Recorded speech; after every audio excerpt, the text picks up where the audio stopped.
Hey you guys, welcome to my YouTube channel. My name is Natai and thank you for stopping by my channel. If it's your first time visiting this channel, please definitely subscribe, like this video and comment. If you're a returning subscriber, thank you so much, and keep watching my videos please, and keep liking them, commenting. If you have any questions or if you have anything that you want me to review, definitely go ahead and do that. Today I'm just going to be talking about some of the emotional roller coaster that you go in being in college, and how to deal with some things when you're just so far away from home. College is definitely an emotional roller coaster because you have your ups and you have your downs. You'll have your really low lows, and you'll have your super highs. It gets really frustrating because you're trying to balance so much, and it's really difficult because at the same time, in my case, being so far away from home, and it was the first time living so far away, from anyone that I know.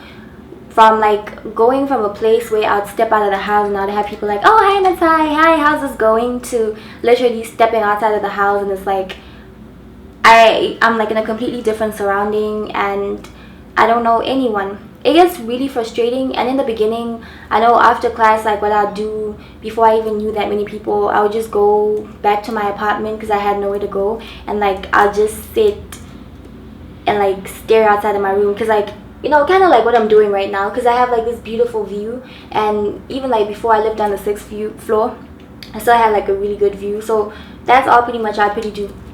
It's really depressing and it sounds so annoying, but eventually getting out of that, and it's quite difficult in the beginning as a freshman because I wasn't living in a freshman dorm, and I was a freshman. But for other freshmen it's slightly easier because you're surrounded by other people that are going through the same things. And this is even a conversation I had with one of my mentees a few weeks ago. I was telling them that cherish the fact that you're surrounded by other freshmen and they understand what you're going through, because in my case that's not what I had.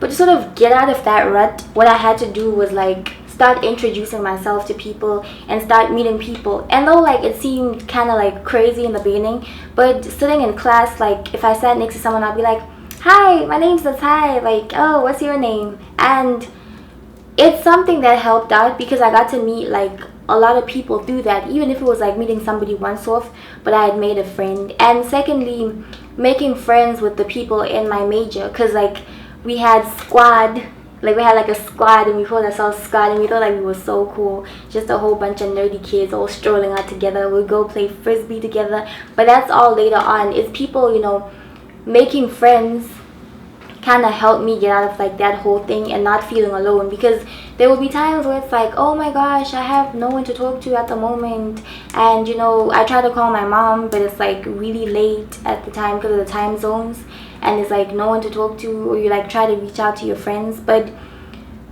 it's a good thing to still keep on contact with people back home because you will deal with a lot of homesickness, but you have to also accept the fact that where you are now is now your home. And part of accepting that is, by trying to immerse yourself in your new surroundings and trying to familiarize yourself. Ooh, that's a tongue twister. Get familiar with your surroundings and get to know people around. So making friends is definitely one thing that helped me out. The second thing was student organizations. So I joined the dance team because I saw it was the African Student Association, which I had seen, and I wanted to be part of their fashion show, but I also knew that they had a dance team. I didn't know that they had a dance team at the time, but I later on found out that they had a dance team. They had dance auditions, and I was oh my gosh, I can dance, and that's fun, that's something to do. I joined it, and it turned out to be really amazing because that's where I met my really, really good friends there. Some of my really, really good friends, basically, so my sisters even, because through that organization, practice and getting to know people, I was kind of forced to talk to people, and I had something to do. That's another really important thing. Keep yourself busy as you're immersing and surrounding yourself with people, because you may get good grades and all that, but truth be told, college will drive you crazy if all you're doing is just going to the library, especially if you're a science major. It will drive you crazy because there's always work, trust me. There were moments where if I chose to like stay in the library all day, I could have possibly done that because I had the work. But you have to pull yourself away from work and go to talk to people. And secondly, when you're feeling homesick, talk to other international students because they understand what you're going through. Because there was a time when I felt so homesick.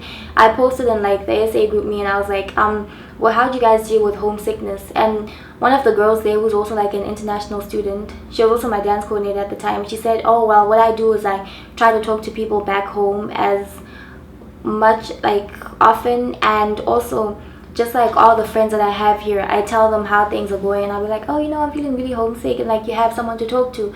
So definitely talk to the people that are around you and try not to alienate yourself and just keep to yourself and like not talk about all these things, because it will drive you crazy. I mean, college is definitely an emotional roller coaster. You will have your ups, you will have your downs.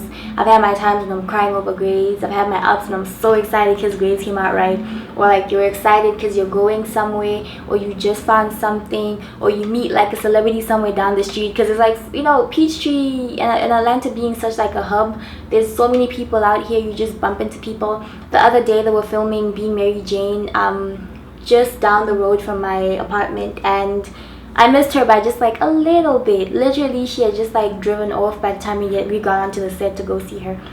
So there's little exciting things like that, but it's things that, you know, you look at and you kind of just need to, you know, have someone to talk to with those. Also definitely keep all the people back home updated and have time to also vent. And lastly, and I think something that's really good and therapeutic, is keeping a diary, because I read like some of my diary entries and I kind of laugh that, oh my gosh, is that me? But it's kind of funny, and it was really therapeutic at the time, because I'll write like my emotions at the time, and it was like, oh my gosh, I feel so frustrated, or I feel like this. But it was pretty helpful. So also keep a diary. I hope this video, you know, helps out if you actually got to even watch it to the end, guys. I know it is just like me ranting and just going on, but I just felt like it was important to touch upon the subject, because a lot of international students go through this, even like a lot of other students that are just studying from, you know, far away from their own homes. And it is pretty helpful just to surround yourself with people. If you like this video, please give it a thumbs up. If you have any comments, please comment, like tell me what you guys think, and please subscribe, and hey guys.